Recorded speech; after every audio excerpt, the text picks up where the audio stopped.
ইতিমধ্যে শেষ হয়েছে কর্নেবল অঞ্চলের 2026 বিশ্বকাপ বাছাই পর্বের অষ্টম রাউন্ডের ম্যাচগুলো, যেখানে বিশ্বকাপ বাছাই পর্বে নিজেদের অষ্টম ম্যাচে প্যারাগুয়ের বিপক্ষে মাঠে নেমেছিল ব্রাজিল। সেই ম্যাচটিতে প্যারাগুয়ের কাছে 1-0 গোলের ব্যবধানে পরাজিত হয়েছিল ব্রাজিল। অপরদিকে বিশ্বকাপ বাছাই পর্বে নিজেদের অষ্টম ম্যাচে কলম্বিয়ার বিপক্ষে মাঠে নেমেছিল আর্জেন্টিনা।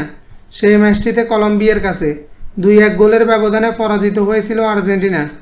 এই ম্যাচগুলোর মধ্যে দিয়ে সেপ্টেম্বর মাসের ফিফা উইন্ডো শেষ করল ব্রাজিল ও আর্জেন্টিনা। আজকের ভিডিওতে আলোচনা করব ব্রাজিল ও আর্জেন্টিনার পরবর্তী ম্যাচ কাদের বিপক্ষে এবং ম্যাচগুলো কবে, কখন, কোথায় অনুষ্ঠিত হবে তা নিয়ে।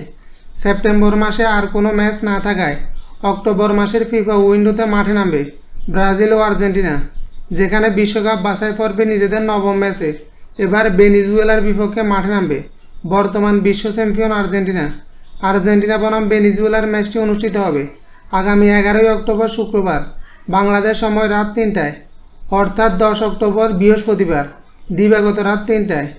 অপরদিকে বিশ্বকাপ বাছাই পর্বে নিজেদের নবম ম্যাচে এবার চিলির বিপক্ষে মাঠে নামবে ব্রাজিল বনাম চিলির ম্যাচটি অনুষ্ঠিত হবে আগামী 11 অক্টোবর শুক্রবার বাংলাদেশ সময় সকাল 6টায়।